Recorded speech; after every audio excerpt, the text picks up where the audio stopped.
አርሰናልን የተመለከቱ መረጃዎች ስንነግራችሁ ደግሞ አንቶኒ ጎርደን ኒውካስትል ኮከብ ለማስፈረም ሁለቱ የለንደን ክለቦች አርሰናልና ቼልሲ የኒውካስትሉን ኮከብ አንቶኒ ጎርደን ለማስፈረም ሁለቱ የለንደን ክለቦች አርሰናልና ቼልሲ እነን ተጫዋች ለማስፈረም የሚፈልጉ ክለቦች ሲሆኑ የአንቶኒ ጎርደን ዝውውር ዋጋም 80 ሚሊዮን ፓውንድ ተለጥፎበታል። አሁን ባለው የዝውውር ሁኔታ የጎርደን ወደፊት ዕጣ ፈንታ አሁንም አልተወሰነም። ከኒውካስትል ጋር በቀጣይ መቀጠሉም አጠራጣሪ ሆኗል ሲል ማርክ ዳግላስ ዘግበዋል።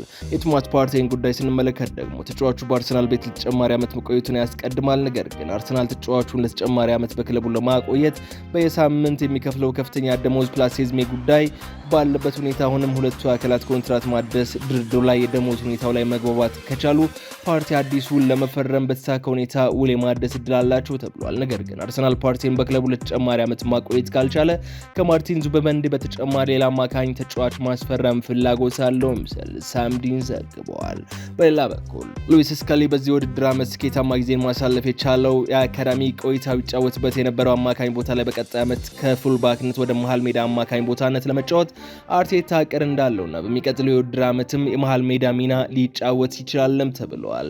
አሌክሳንደር ኢዛክን የተመለከተው ጉዳይ ስንመለከት ደግሞ ኒውካስል ዩናይትድ ኢዛክን በቀጣይ ውድድር ዓመት ለመሸጥ ቆርጧል። አሌክሳንደር ኢዛክ ከኒውካስል ሊለቅ ይችላል። ኢዛክ ከኒውካስል ጋር ሊለያይ እንደሚችልም ተነግሯል። ነገር ግን የት ይደርሳል የሚለው ትልቁ ጥያቄ ሆኗል። ሊቨርፑልና አርሰናል የተጫዋቹ ፈላጊ ክለቦች ሲሆኑ ክለቦቹ ለተጫዋቹ ዝውውር ዳጎስ ያለ ገንዘብ ያቀርባሉ ተብሎ እንደሚጠበቅም ሳምዲን ዘግበዋል። ኦሊ ዋትኪንስ አርሰናል አሁንም የፊት መስመር ላይ እንደ አማራጭ ከያዛቸው አጥቂዎች አንዱ ቢሆንም አሁን ላይ ካለው ሁኔታ አንጻር ግን አርሰናል ዋትኪንስን ለማስፈረም ወደ ዋትኪንስ የመመለሱ ዕድል አነስተኛ ነው ተብሏል።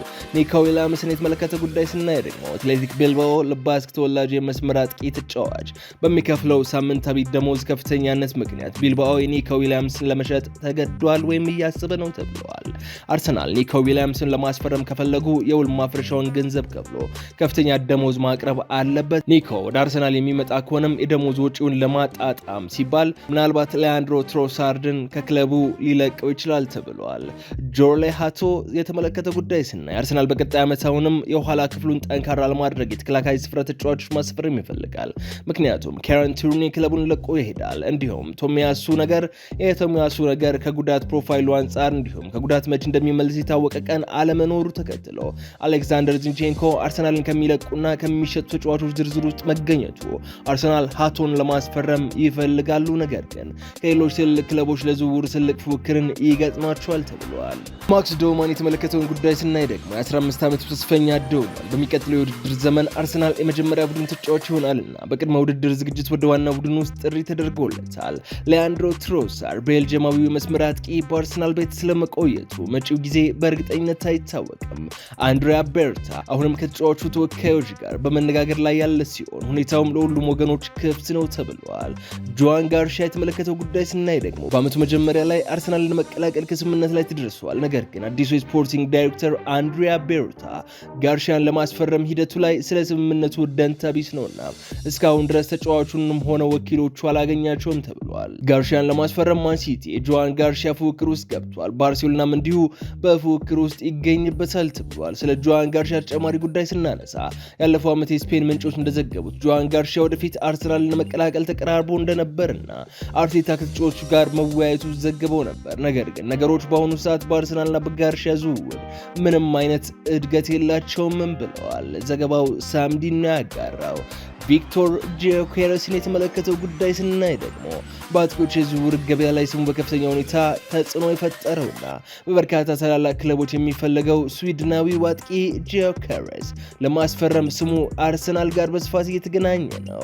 አርሰናል አሁንም ሼሽኮን ለማስፈረም ፍላጎቱ አልተወም። ሼሽኮን ለማስፈረም የተጫዋቹ ክለብ በአሁኑ ጊዜ ከሌሎች አካላት ጋር እየተነጋገረ ነው። ቼልሲ ሼሽኮን ለማስፈረም እየተከታተለም ይገኛል። ሌላኛው በአርሰናል ዝውውር ራዳር ውስጥ የሚገኘው ሊያም ደልፕ ደልፕም ወደ ማን ዩናይትድ መዘዋወር ድሉ ሰፊ ነው ተብሏል። አርሰናል በቀጣይ ዓመት ከፍተኛ ፕሮፋይል ያለው 9 ቁጥር አጥቂ ጎል አምራች ተጫዋች ያስፈልገዋል።